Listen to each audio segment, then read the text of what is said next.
My name is Vivienne Aldridge. I am 43 years old, and on a Thursday evening in late November, the year before last, I sat on a folding metal chair in my parents' garage eating Thanksgiving dinner off a paper plate, while my brother's wife of 4 months occupied the seat at the dining room table that had been mine for 38 years. The garage smelled the way garages smell when they have been the repository of a household's overflow for decades.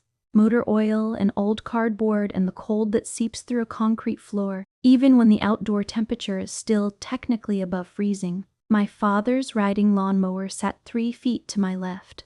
Beside it, a metal shelving unit held paint cans, extension cords, tools in various states of function, and 2 large plastic storage bins labeled holiday decorations in my mother's handwriting.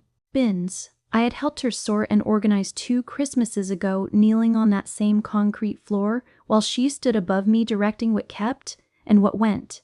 I had done that for her. I had done it without being asked, and without any expectation that it would one day feel ironic. The single bare bulb above me on a pole chain swayed every time the kitchen door opened, which it did several times over the course of that meal. Not because anyone was coming to join me, because things were being handed through. A paper towel when I needed a napkin.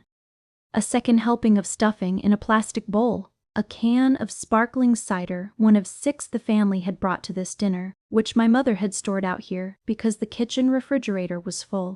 All of it delivered through a doorway with the practiced efficiency of someone passing items to a storage room. I had driven 45 minutes from Columbus to be there. I had brought a sweet potato casserole in the good ceramic dish, the deep burgundy one I had owned for years and used only for occasions that warranted it, a dish my mother had never returned from the last time I had left it. I had arrived at 12:32 in the afternoon, on time as I always arrived on time, and I had spent the 2 hours before the guests arrived cooking and setting up. I had arranged the 7 dining chairs. I had spread the embroidered tablecloth and folded the cloth napkins into the fan shape my mother preferred for company. I had done all of it, and at 3:14 in the afternoon, when Preston arrived at the front door with Brooke, his wife of 4 months, my mother appeared in the kitchen where I was ladling gravy, touched my elbow, and said in the tone she used for decisions already made, "Vivienne, we're a little tight at the table now that Brooke is here. You wouldn't mind eating in the garage today, would you? Just for today. We want her to feel included since she's so new to us. I want you to understand something precisely. There were 7 chairs at that table. I had placed every one of them. My father, my mother, Preston, Brooke, my Aunt Patricia, my Uncle Don, and my cousin Marcus, who was 17 and had been staring at his phone since he walked through the door without looking up or speaking to me. 7 people at the table. I was the 8th. There were also 4 folding chairs in the hallway closet. I knew this because I had put them there 6 years ago during a household reorganization. My mother knew this because she lived there. The hall closet was 12 steps from the dining room. She had simply chosen me. I did not say a word about any of this.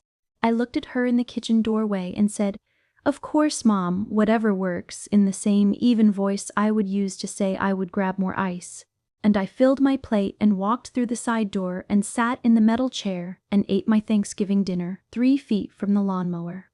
The kitchen door opened one more time, about 20 minutes in, and my mother leaned through and said, "Are you okay out there? We just thought Brooke would feel more at home at the table since she's still getting to know everyone." And I looked at this woman whose mortgage payment came from my bank account every first of the month without exception, and I said, "I'm fine, Mom." Then I took out my phone, opened the banking app, found the automated payment, and paused it. 1 tap. Done.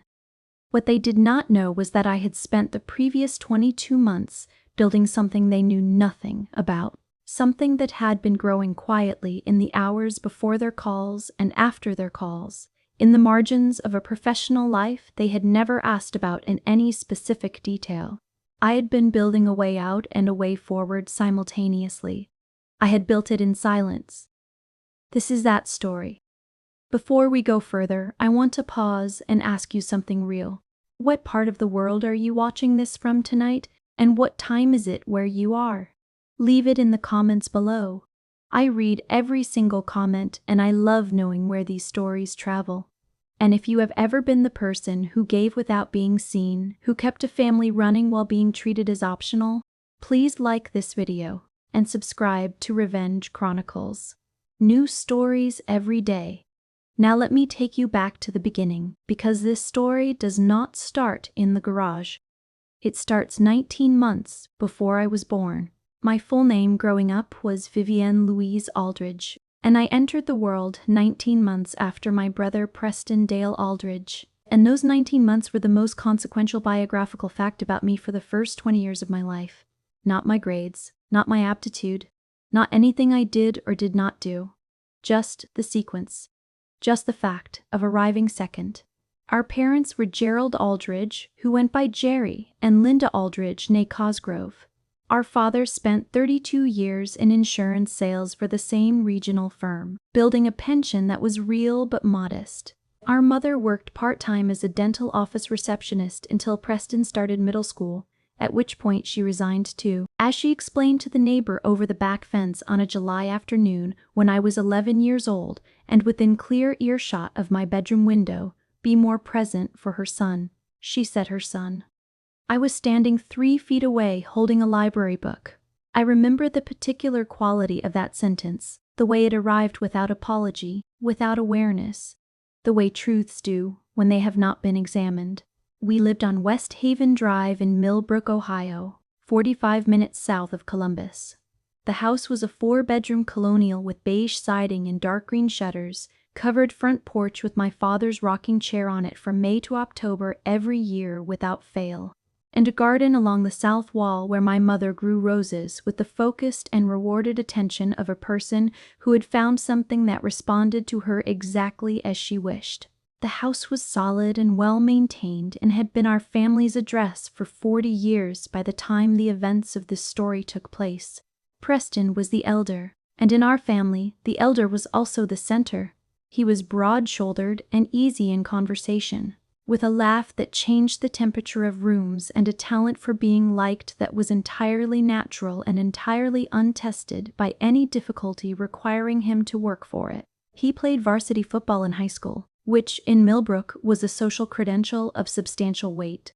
My parents attended every game, 14 in his junior year and 16 in his senior year. I know those exact numbers because I wrote them in a notebook I kept in my teens.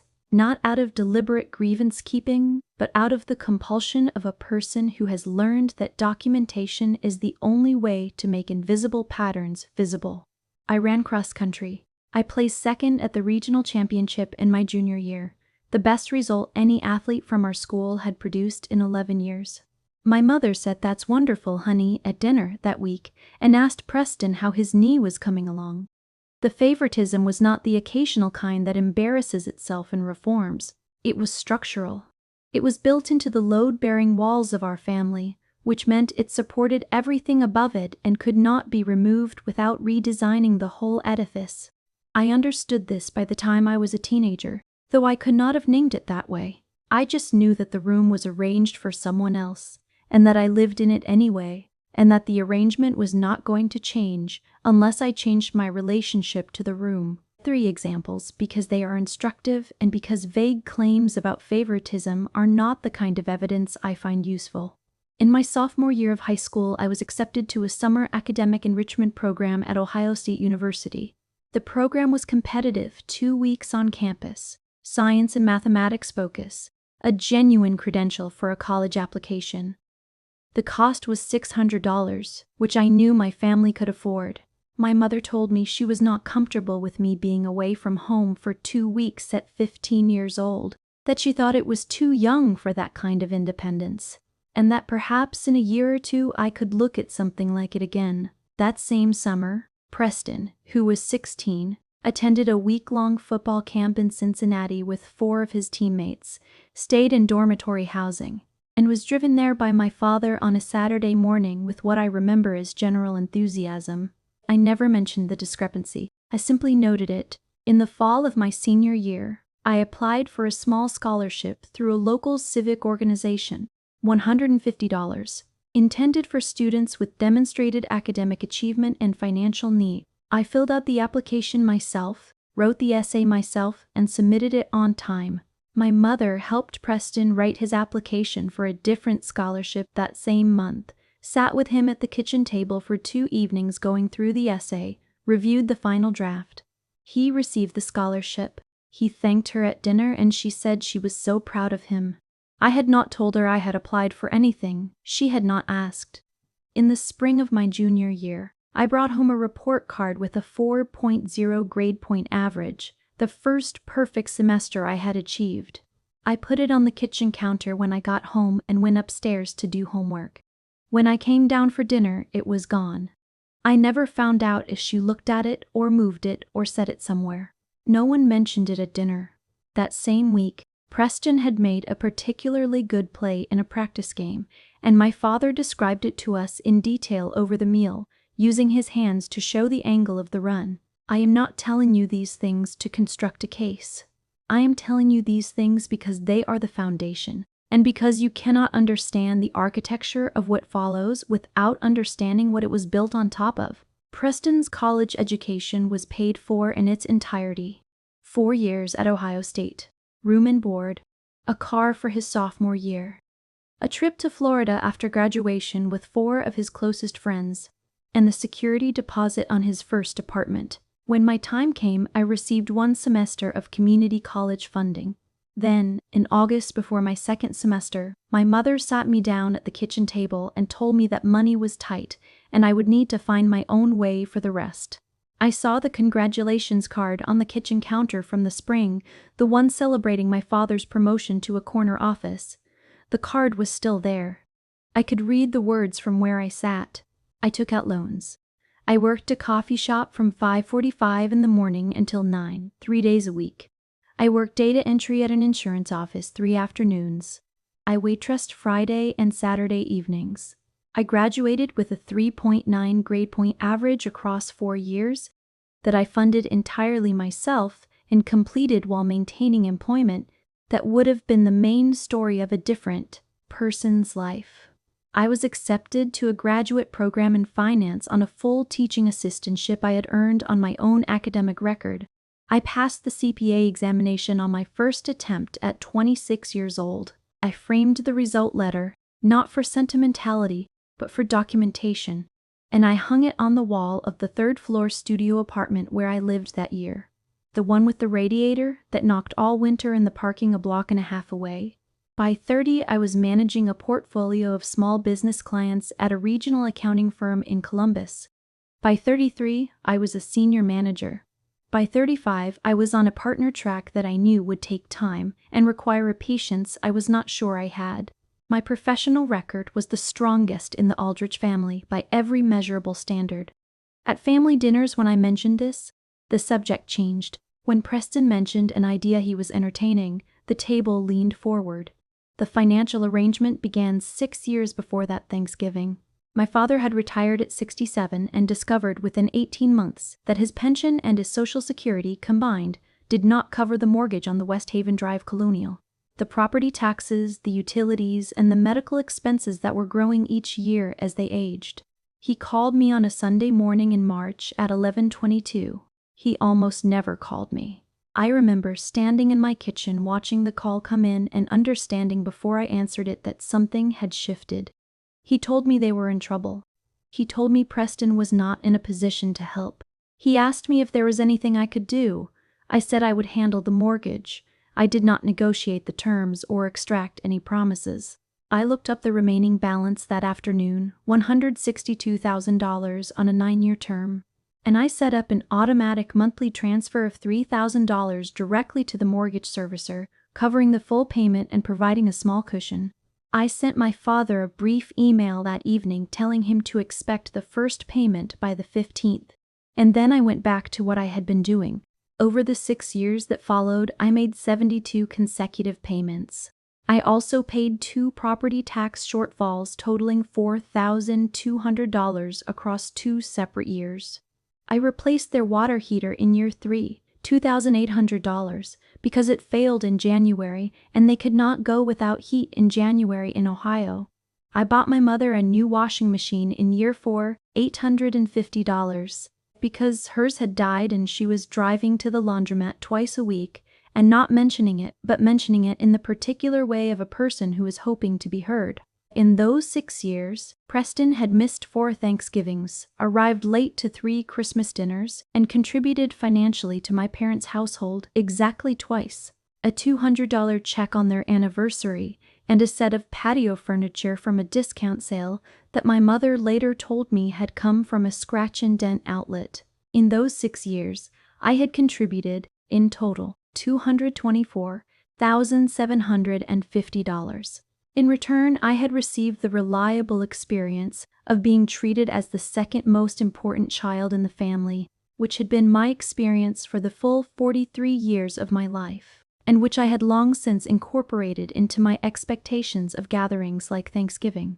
I had expected, you understand, to at minimum be permitted inside. I had not expected the lawnmower. The pivot, when it came, had the quality of something that had been forming for a long time and required only a final confirmation to become fully solid. The confirmation was a metal chair and a paper plate and a pull chain light in my parents' garage on a Thursday in November. I did not rage in that chair. I did not feel betrayed in the sharp new way of an unexpected thing. I felt the specific, complete clarity of a person who has been handed, at long last, the piece of information they were waiting for. I sat in the garage and I ate my dinner, and I thought, with the precise professional focus of an accountant reviewing a final set of numbers, about what the accounting actually said. I had given $224,000 to a household that had just sent me to eat with the lawnmower. I had given it without conditions, without drama, without a single missed payment or a single request for acknowledgement beyond the ordinary acknowledgement of being treated as a member of the family.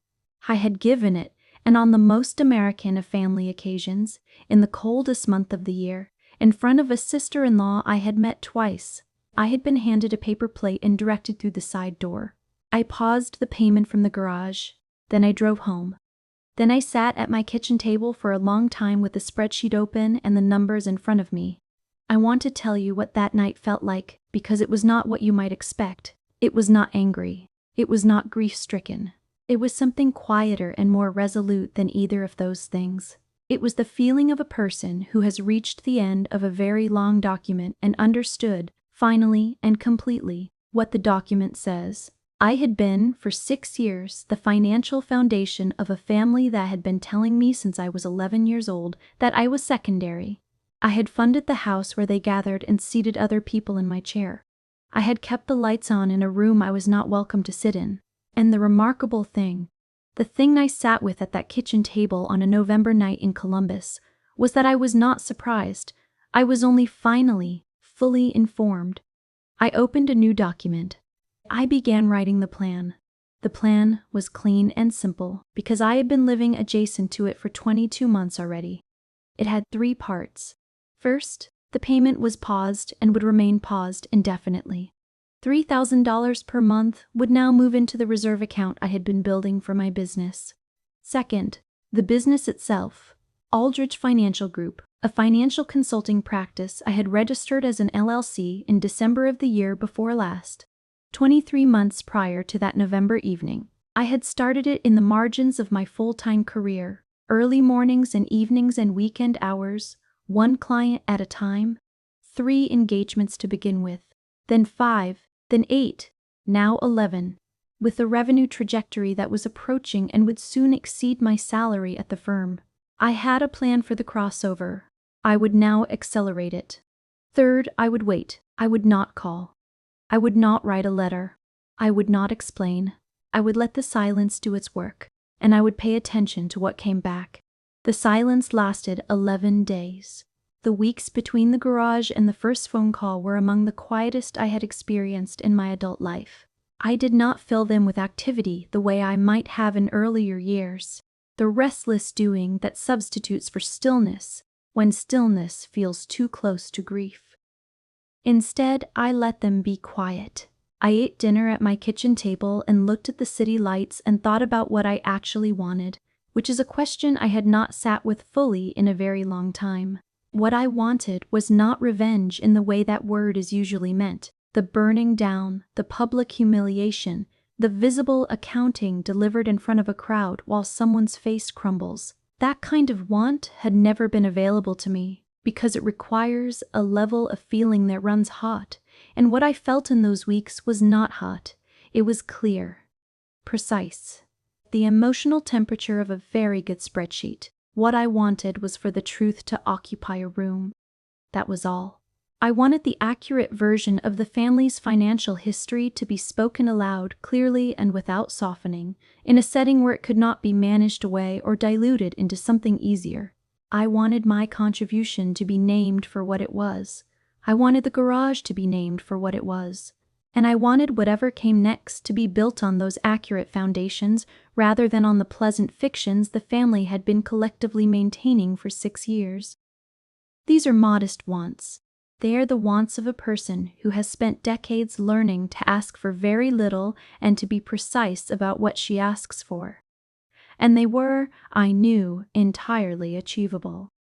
Not immediately, not without patience, but achievable, in the way that most things are achievable if you are willing to wait for the right conditions and do the right preparation and not rush the outcome towards you before it is ready to arrive.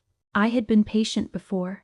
I had been patient through a childhood and an adolescence and a career and a 6-year financial arrangement that had never once been formally acknowledged. A little more patience, for something I could actually see the shape of, was not a significant additional cost. My mother called on a Wednesday at 12:18 in the afternoon. I was at my desk eating lunch. I let it ring. She called again at 12:22. I let it ring. At 12:29 she called a third time and I answered. Vivienne. No greeting, just my name carrying the specific weight of a controlled conversation. Hi, Mom. We received a notice from the mortgage servicer. The November payment didn't post. I know, I said. She took a breath. Did something happen with your account? Is everything all right? Everything is fine with the account, I said. I stopped the payment. A longer silence. I'm not sure I understand what you mean. I made a decision not to send it this month, I said. I'm reconsidering the arrangement. Reconsidering. I heard her choosing her next words with the care of a person who understands that the wrong word will cost her something. Vivienne, you know we cannot manage that payment on our own. We rely on it. I know, I said. So what is this about? A pause. And then, without me naming it, is this about Thanksgiving? There it was. She went there herself without a prompt from me, which told me everything I needed to know about the 11 days she had just spent.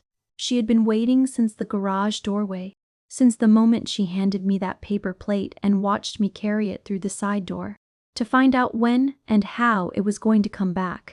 She had known, even in that moment, that it was going to come back. I need some time to think through some things, I said. I'll be in touch. Vivienne, I'll call you soon, Mom. I ended the call.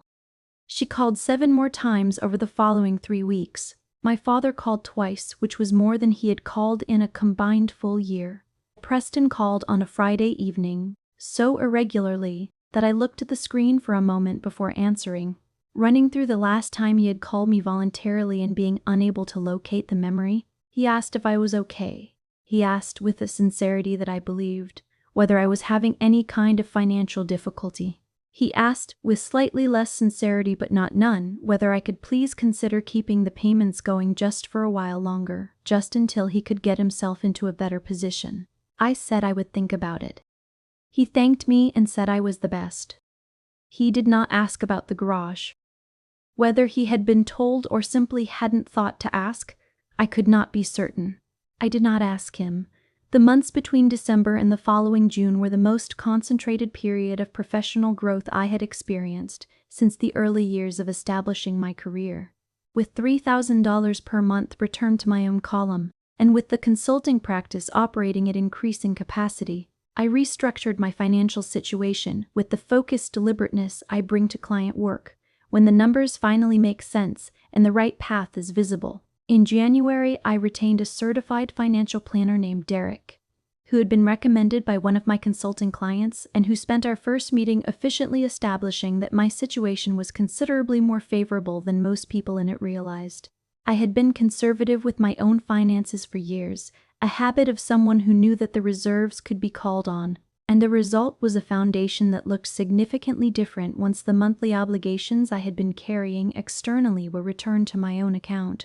In February, I filed the formal conversion and expansion documentation for the LLC, moving it from its initial registered structure to a fully capitalized independent entity with its own operating account, its own credit line, and the kind of institutional solidity that makes conversations with potential clients different in tone.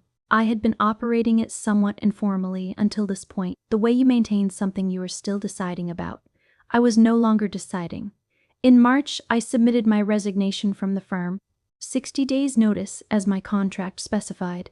My managing partner, a careful and precise man named Howard, whom I had worked for and genuinely respected for 8 years, looked at me across his desk and asked if I was going to a competitor. I told him I was launching my own practice.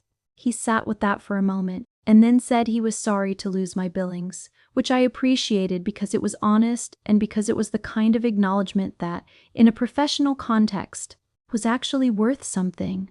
We shook hands and I went back to my desk and spent the following 2 months transitioning my active client files with the thoroughness I apply to everything. April was the last month at the firm. I cleared my desk on the 30th, a Tuesday, and drove home through Columbus in the early evening and made dinner in my own kitchen and sat in my apartment and felt the particular stillness of a completed transition. Not arrival exactly, just the clean space of having closed one chapter and standing before the next one without hurrying. In May, I signed 2 anchor contracts that together established the financial foundation for the practice at full operational capacity. The first was with a nonprofit organization based in Columbus, a workforce development group that had been operating for 12 years without dedicated financial oversight and needed exactly the kind of systematic attention I had been trained to provide.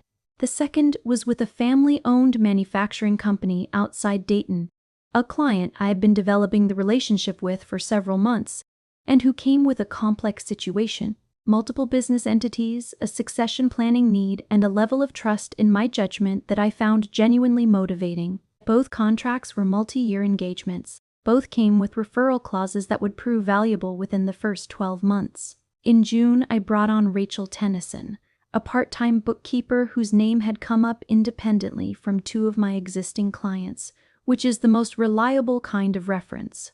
She was organized and fast and had an instinct for the difference between what a client is saying and what the numbers are actually showing, which is a rarer skill than the title suggests. She joined the practice 2 days a week initially, and within 4 months she was working 4. By June, when I sat down to Sunday dinner at my parents' house on West Haven Drive, the consulting practice was generating monthly revenue that exceeded my former salary by 29%.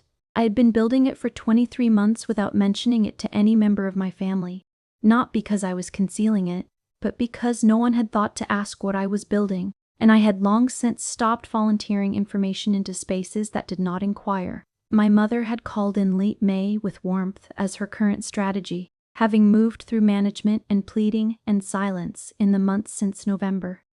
She said they missed me. She said my father would love to see me. She said, with a care that told me she had chosen the words, "We know things have been difficult lately, and we just want you to know we're here for you." Things. Doing the work of everything. I said I would come for dinner on the 2nd Sunday in June, and she said that would be wonderful. I arrived at 2:58. Preston and Brooke had not been invited, which I read correctly as my mother's calculation that this conversation required a controlled environment. The table was set for 3, with the good plates and the good glasses, which was information.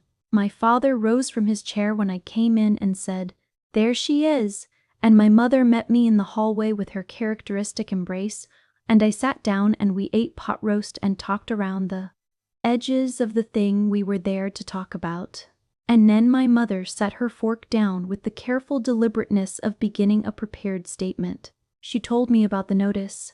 She told me the servicer had flagged the account and sent a formal letter. She told me they were frightened, and she used that word plainly without dressing it up, and I believed she meant it. I ate a bite of pot roast and set my fork down too. And then I told her about the garage. I told her about the folding chair and the paper plate and the pull chain light. I told her that I had sat 3 feet from the riding lawnmower and eaten the dinner I had helped prepare and been handed seconds through a doorway by the household I had been supporting for 6 years. I told her that there had been 4 folding chairs in the hall closet, 12 steps from the dining room, and that she had known this and had selected me anyway. I told her about the $224,000, the specific figure, and I watched my father's face change when he heard it said out loud as a single number. I told her about the business, about Aldridge Financial Group, registered 23 months ago, 11 active clients, 2 staff, revenue that exceeded my former salary and then some. I had built it in the hours when they assumed I was simply continuing. I had built it in silence. "You started a company," my father said. Not a question. "A statement of receipt, 2 years ago," I said. He looked at his pot roast and then at me and said very quietly, "I didn't know. The full amount. I never added it up." My mother put her hand flat on the table and said, "I am ashamed of the garage, Vivienne. I want you to know that I am ashamed of it." I sat with those things. I did not rush to reassure them. I let the truth occupy the room. Then I said what I had come to say, that I was not discontinuing support permanently, but that any future financial assistance I provided would be formalized in a legal document, a family loan agreement drawn up by my attorney, that would name my contribution for what it was, establish documentation, and create a structure with real terms, that I was not asking for repayment of what I had already given, that I was asking only that what I gave going forward be given the dignity of a name. My father said he thought that was fair. My mother said she would do whatever I needed. Both of them sounded like people who had arrived after a long and indirect route, at a room they should have entered much earlier. The public moment, when it came, was not dramatic in the way that public moments in stories are sometimes required to be. It did not involve a confrontation at a holiday table or a letter read aloud or a document passed across a room with witnesses gasping at its content. It was quieter than that, but it was witnessed, and witnessing, I have come to understand, is what transforms a private reckoning into a shared one. My attorney was a woman named Patricia Marsh, who had been practicing family and estate law in Columbus for 22 years and who had the particular economy of language that characterizes lawyers, who have said the same important things to enough families to have distilled them to their essential components. I had engaged her in late June to draft the family loan agreement.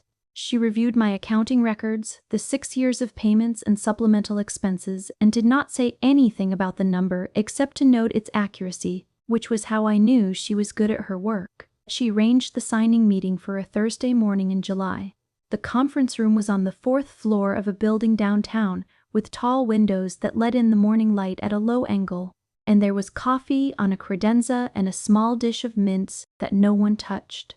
My parents had engaged their own attorney, a man named Gus, who practiced from an office in Millbrook, and who had, Patricia told me afterward, asked several reasonable questions about the terms and accepted the answers professionally.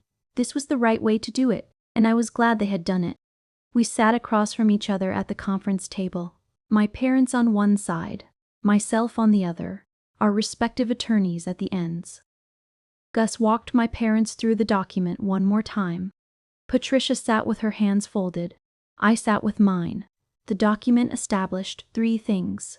First, all payments made to date, $224,750, were formally designated as a completed gift, with no expectation or requirement of repayment. Second, any future financial support provided by me to my parents' household would be structured as a documented loan with a low interest rate set at the federal applicable rate, a payment schedule tied to the eventual sale of the West Haven Drive property, and a quarterly review mechanism I controlled. Third, both parties acknowledged the terms and signed in the presence of counsel. My father signed first. His handwriting, which I have known all my life, looks like the handwriting of a man who learned to write in a different era. careful and slightly formal. My mother signed second. I signed last. We shook hands across the table. My parents' attorney shook my attorney's hand. Someone poured more coffee. Preston found out through my mother, which was the path of least resistance and, I think, the honest path. Because the story was really between me and my parents, and had always been, he called me 2 days after the signing. He was quieter on the phone than I had ever heard him, which told me that my mother had given him the number, the real number, the $224,000. I didn't know, he said. I didn't know what it was, the total. I know you didn't, I said. Mom and Dad probably kept it general. I feel terrible, he said. About Thanksgiving. About all of it. I know. I should have said something, that night. I should have said something about the garage. Yes, I said, you should have. There was a pause. I'm sorry, Vivi. He used the nickname I had always disliked, and it landed differently than it usually did. Smaller somehow, chastened. Thank you, I said. And I meant it. I meant it not as a formality, but as a genuine acknowledgement of something that cost him something to say. My brother is not a complex man, but he is not a bad one, and I have had to hold both of those things to understand him accurately. Brooke sent me a text message 3 days after Preston's call. It was brief and direct. I want you to know I had no idea what happened at Thanksgiving, had any financial context or any history like this. I'm so sorry. I hope we can start over. I appreciated the directness. I wrote back that I would like that very much, which was true. The next Thanksgiving, I arrived at 10 in the morning. I had offered to help, and the offer had been accepted without the careful qualification of prior years. My mother and I cooked together for 4 hours in the kitchen, standing at the counter and at the stove. And we talked the way that women who have things between them talk when their hands are occupied with something else. More honestly, more directly, without the formal posture that face-to-face conversation sometimes requires. She talked about her own mother, something she rarely did. I told her about Rachel and the practice and a client situation that had required a creative solution I was particularly satisfied with. She asked questions, real questions, the kind that want real answers. Preston and Brooke arrived at 2. Brooke brought 2 things, a bottle of wine and a homemade cranberry sauce she had made from scratch, which required a level of effort that I read as a statement of intent.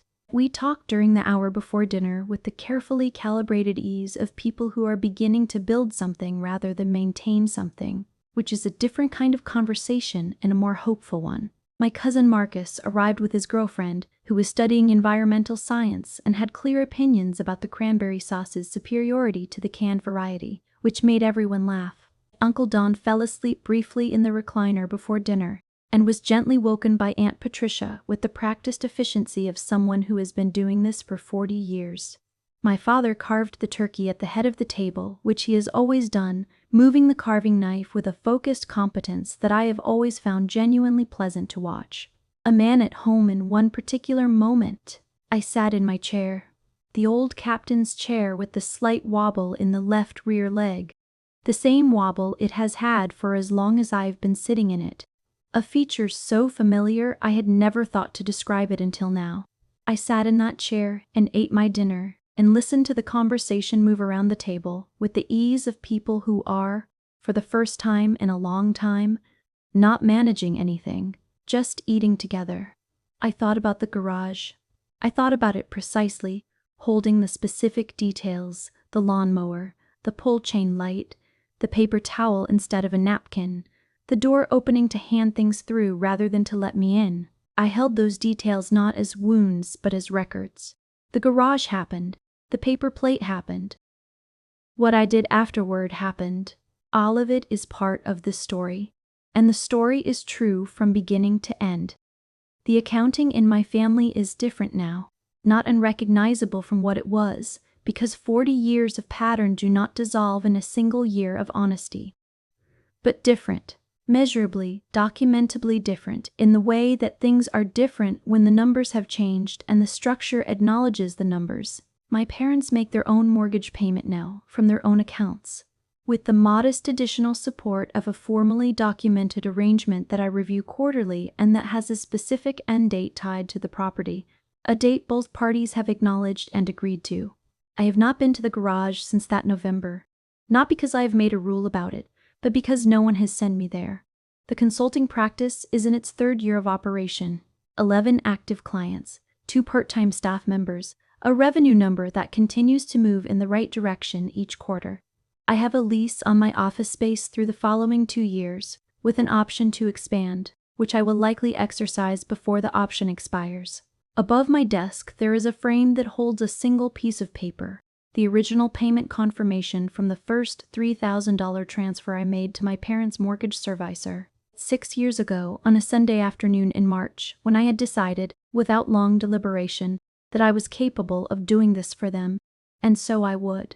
I keep it there not as a monument to what I was owed, but as a record of who I am. A person with a very large capacity for giving. A person who has learned that she is allowed to decide where that capacity goes. I have thought a great deal about the nature of family loyalty in the years since the garage, not in an academic way, in the specific, practical way of a person who has had to revise her understanding of it based on evidence. What I have come to believe is this: loyalty in a family is not the same as subsidy. Love is not the same as an unconditional funding arrangement with no documentation and no terms. Presence at every holiday is not the same as belonging there. I loved my parents when I set up that first payment. I love them now. The love is not the question. The question is what the love costs and who pays for it, and whether the cost is distributed in a way that any reasonable accountant, looking at the ledger with fresh eyes, would describe as equitable. The answer for 6 years was no. For 6 years, I was the one who paid. I paid in money and time, in the unnoticed labor of showing up and contributing and never once missing a payment or a holiday or a chance to do the thing that was being asked of me. And for 6 years, I was the one who ate in the garage, metaphorically and, eventually, literally. I have made peace with the fact that my parents are people who were formed by their own histories, who passed their assumptions down without examining them, who loved me in the way that was available to them and did not know or did not ask whether that way was enough. I have made peace with it because peace is more useful than its alternative, and because I have enough documentation of the alternative to know that I do not want to live there. What I have not done is forget. And I think this distinction between making peace and forgetting is the one that matters most. Making peace means I can sit at the table with these people and pass the gravy and ask my cousin's girlfriend about her environmental science research without any of it being an act. Forgetting would mean pretending the garage did not happen, and I do not do that because it would require me to be dishonest about my own life, and that is a form of charity I have stopped extending. To anyone who is watching this and recognizes something in it, I want to say this as plainly as I know how. If you are the one who gives and is not seen, if you are the one whose presence is assumed and whose contributions are invisible, if you have ever driven 45 minutes to set a table and been handed a paper plate and told it was just for today, I want you to know that the accounting is real. You do not need witnesses to make it real. You do not need the people who benefited from your generosity to acknowledge it in order for it to have occurred. It occurred. You know it occurred. And you are allowed, at any point you choose, to close the ledger you have been maintaining for other people and open one for yourself. You are allowed to build something in silence. You are allowed to wait. You are allowed to speak when you have something precise to say, and to say it without anger, without performance, without any audience other than the one that needs to hear it. And you are allowed to require that what you give going forward be given in the form of something with terms, something with a name, something that acknowledges the truth of the situation without softening it into invisibility. You are not required to keep funding a table that does not have a chair for you. That is not love. That is subsidy, and you are allowed to know the difference. Before I go, the question I always end with, because your answers are the part of this that cannot be written in advance. Have you ever been the financial or emotional backbone of a relationship or a family while being treated as secondary within it? And if you have, What was the moment that told you it was time to do something different? Tell me in the comments below. I read every single one. Every single comment. Your stories are real, and they deserve to be heard, and this community is the place where they are. Thank you for watching all the way to the end of this one. That means something. And to every person who is part of this community, who has subscribed and stayed through these stories from beginning to end, who has left a comment at midnight or in a lunch break or in the quiet hour before anyone else in the house is awake, who has shared a video with someone they thought needed to hear it, who has watched a narrator hold her composure through something enormous and felt something settle or shift inside themselves as a result. You are the reason Revenge Chronicles exists. We started with a single belief, that the women who give the most and receive the least acknowledgement deserve to have their stories told with the full weight and precision and dignity of what they actually experienced, not summarized, not softened, not resolved too quickly into comfort, told carefully and exactly the way the truth deserves to be told. Every view on this channel is a statement that those stories matter. Every comment is evidence that no one is carrying this alone. We are here tomorrow with another one. Subscribe if you have not. Follow. Bring someone who needs this. The loudest comebacks are built in silence, and we are just getting started.